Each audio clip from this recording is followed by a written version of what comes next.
Le 9 janvier 2023 sort la saison 2 de Vinland Saga. On va parler du créateur même de la saison, du créateur même de la saga, Yukimura Makoto.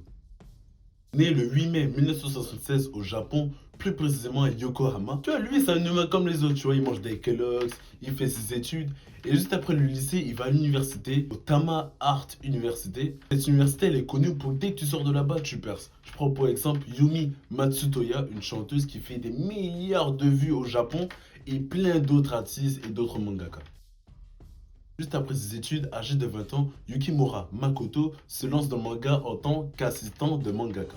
Il commence par Shin Morimura, il fait une collaboration et il crée le manga Kankeru Inu. Tellement le manga il était bien, il fait son apparition dans une maison d'édition Kodensha. Cette maison d'édition, c'est pas n'importe qui, attention. Kodensha, ils ont fait que des poulets, que des bangers. Par exemple, Silent Voice, c'est eux. Le film SNK, Les Ailes de la Liberté, c'est eux. Le manga Parasite, c'est eux. Quand je vous dis il faut respecter les maisons d'édition, il faut respecter. Tu vois, la maison d'édition Kodensha a bien aimé le manga que Shin a fait. Il a dit, ouais, qui t'a donné toutes ces idées? Il a directement fait référence à Yukimura Makoto. Du coup, Kodensha il contacte Makoto. Il dit, ouais, on veut te voir toi en solo dans un seul manga que toi t'as écrit de A à Z. Makoto, ni une ni deux, il raccroche, tac, il commence à écrire, il commence à dessiner. Une semaine plus tard, il envoie tout à Kodensha. La maison d'édition, il lit tout ce que Yukimura il a fait, il commence à apprécier, il dit ouais mais c'est pas mal ce que t'as fait en une semaine. Yukimura il a écrit un manga, le manga c'est Planète, il y a 4 tomes qui est sorti de 2001 à 2004. Kodensha, ni une ni deux, il sort 26 épisodes, il commence à tout faire, tous les trucs minutieusement. Du coup le manga Planète de Yukimura commence à monter, il commence à faire un succès. Il est même reposté dans les magazines Morning et Evening. C'est des magazines vraiment très connus au Japon. Du coup, vu qu'il est reposté dans ces magazines, s'il commence à faire un peu parler, il est connu maintenant internationalement. Même en France, il est connu et il est apprécié. Quand les 4 tomes sont sortis, Yukimura il sort un one-shot, un manga, qui s'appelle Sayonara no Shikai no De. C'est une histoire assez courte qui aussi fait son petit succès, qui est aussi replié dans les magazines Evening et Morning.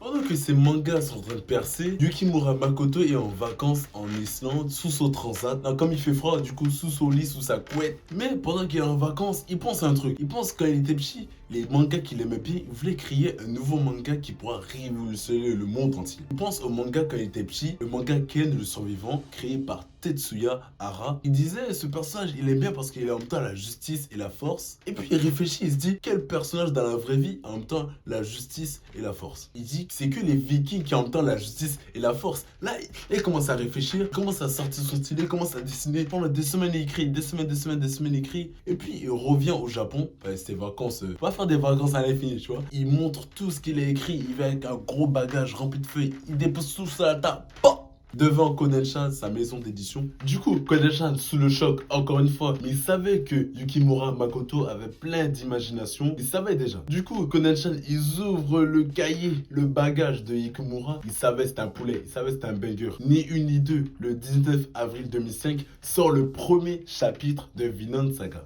Suite à ça, comme vous connaissez la suite, c'était un banger, c'était une légende. C'était un succès interplanétaire. C'est republié dans tous les magazines, Evening, Morning, Good Morning, c'était partout, republié partout. Du coup, grâce à ce manga, il remporte des trophées. Par exemple, en 2009, il remporte le Japon Media Art. C'était vraiment un gros trophée. En 2012, il tombe 36e du meilleur manga de la maison d'édition Kodensha. Et voilà, Vinland Saga fait toujours son petite aventure, son petit parcours dans les shonen. Pour moi, c'est mon meilleur shonen que j'ai regardé. T'en finis tout ça.